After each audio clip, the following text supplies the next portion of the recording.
గాజాలో మానవకుల మారణహోమం గురించి మాట్లాడదామని. సో అంత ధైర్యంగా తన ఎజెండా ముందు పెట్టాడు కనుక సహజంగానే existing elite political social economic ఐడియాస్ను ప్రశ్నించాడు కనుక ఒక న్యూయార్క్ నగర మేయర్ ఎన్నికైనా ఇంతగా ప్రపంచాన్ని ప్రభావితం చేసింది. సార్, ఇక జోరాన్ మందానికి వ్యతిరేకంగా ట్రంప్ అనేక విమర్శలు చేశారు కదా సార్. జోరాన్ మందానిని ఓడించండి అని కూడా ట్రంప్ పిలుపునిచ్చిన పరిస్థితి. మరి అలాంటి జోరాన్ మందాని ఇప్పుడు గెలిచారు ఆల్మోస్ట్. సో ట్రంప్కు ఇది ఎటువంటి సిగ్నల్ సార్? ఏ రకమైన సిగ్నల్ ఇది? ఒక మేయర్ ఎన్నికల్లో తాను అసలు రంగంలో దిగాల్సిన అవసరమే లేదు. ఈ can simply leave it.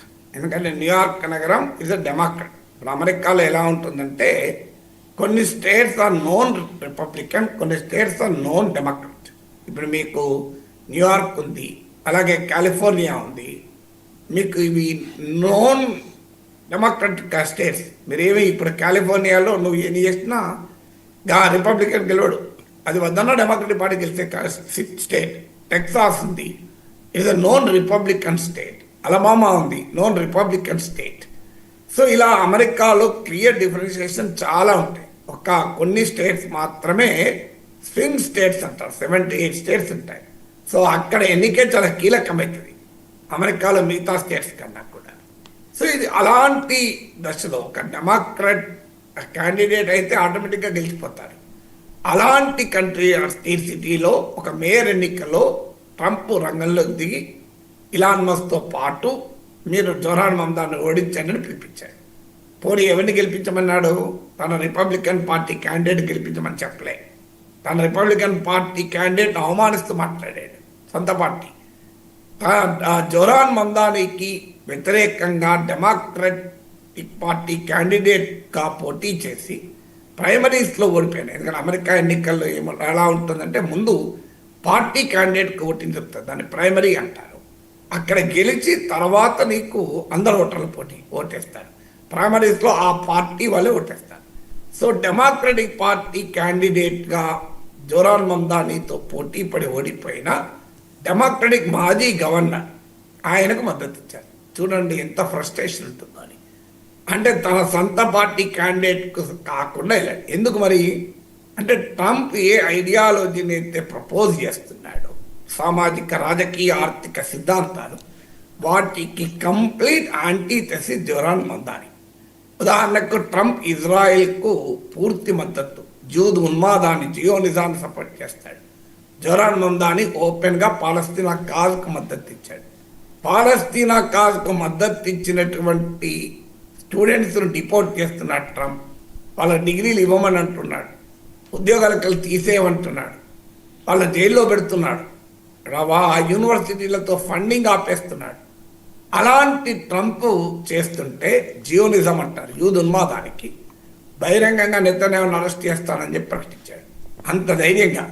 So Trump anti ఇమిగ్రేషన్తో పెద్ద ఎత్తున దాడులు చేస్తున్నాడు. మనం చూసాం ఏ రకంగా బేడీలేసి ఇండియాతో సహా ఇతర దేశాలకు ఇల్లీగల్ ఇమిగ్రెంట్స్ పంపించాడు. అలాగే సౌత్ కొరియాలో ఒక ఫ్యాక్టరీ మీద రైడ్ జరిపాడు. రోజు ఈ యాంటీ H1B వీసాలపైన దాడి, అనేక అంశాలపైన. ఆఖరికి నిన్న మన ఇంగ్లీష్ రాదని చెప్పి 7,000 మంది ట్రక్ డ్రైవర్లను కూడా తొలగించాడు. ఇందుకు భిన్నంగా బహిరంగంగా ఇమిగ్రేషన్ సపోర్ట్ చేస్తూ multi racial, multi cultural, multi ethnic, multi religious America కావాలి అని పిలిపించాడు. ట్రంప్ ఏమో వైట్ రేసిస్ట్ అమెరికాకు ఇండియా రిప్రజెంటేటివ్గా ఉంటే, జోరాన్ మందానేమో ఒక మిక్స్డ్ అమెరికన్ సొసైటీ, అంటే అమెరికన్ సమాజంలో ఉన్న డైవర్సిటీ, ఇంక్లూజిటీకి నిలబడ్డాడు. ఇక ట్రంప్ ఏమో బహిరంగంగా pro capitalist, pro rich, pro corporate, సయాన మల్టీ బిలియనేర్.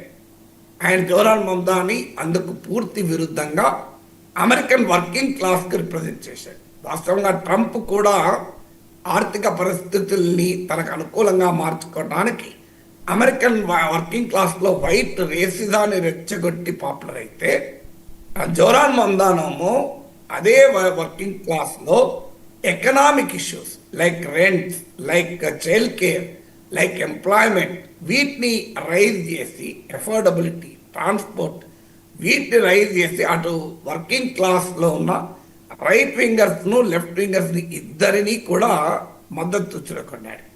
సో ట్రంప్ దెబ్బకు డెమోక్రాట్లు గిలగిలా తన్నుకుంటూ వాళ్ళు అటు రిపబ్లికన్లను వ్యతిరేకించలేక సమర్థించలేక గందరగోళంలో ఉంటే డెమోక్రటిక్ పార్టీలో ఉన్న ప్రోగ్రెసివ్ ఎజెండాను ముందు పెట్టి కావాలని ఇంకో అడుగు ముందుకేసి రాడికల్ ఎజెండాను ముందుకు పెట్టి ట్రంప్ కమ్యూనిస్ట్ అని విమర్శిస్తే న్యూయార్క్ ప్రజలు కమ్యూనిస్ట్ అయినా మంచిదే అని జవహర్లాల్ మమదాన్ని గెలిపించారు. చూడండి ఏ రకంగా ఉంటుంది. మనకు అమెరికాలో ట్రంప్ నుంచి ఇండియాలో బీజేపీ వరకు తమను ఎవరైనా వ్యతిరేకిస్తే వాళ్ళు కమ్యూనిస్ట్ అంటారు. మీరు నా పైన కూడా కింద కామెంట్ చూడండి, ఈయన నా చేనేశ్వర్ ఈయన కమ్యూనిస్టు అని అటాక్ చేస్తుంటారు. ఆ మధ్య ఒక బీజేపీ నాయకుడు నాకు కలిసి చెప్తున్నాడు, మేము ఈ మధ్య మా వాళ్ళకి చెప్పాము నాగేశ్వర్ గారు మీరు కమ్యూనిస్ట్ అనకండి, అంటే కమ్యూనిస్టు పాపులర్ అయిపోతున్నారు, ఆయనకి ఇంత ఫాలోయింగ్ ఉంది కదా అని అన్నాడు. సో అలా ట్రంప్ కూడా ఇక బహుశా కమ్యూనిస్ట్ అంటే భయపడతాడేమో. ఎందుకంటే ఇప్పుడు అమెరికా అనే కాదు ప్రపంచమంతా చూస్తుంది, ఓహో కమ్యూనిస్టులు కూడా అమెరికాలో గెలుస్తారు, అది కూడా న్యూయార్క్ నగర మేయర్. మన దేశంలో ఏమో కమ్యూనిస్టులు ఉన్న కోటలు కూలిపోతున్నాయి, ఇక్కడేమో సీట్లు వస్తలేవు, కానీ అమెరికాలోనే కమ్యూనిస్టులు గెలుస్తున్నారు అని కమ్యూనిస్టులకు ఎక్కలేని పాపులారిటీ కూడా వస్తుంది. అందువల్ల ట్రంప్ భయపడతాడేమో అనటానికి. సో అందువల్ల మీకు డొనాల్డ్ ట్రంప్ విద్వేషాన్ని రెచ్చగొడితే అందుకు విరుగుడుగా మీకు జవహర్లాల్ మమదాని అన్నాడు.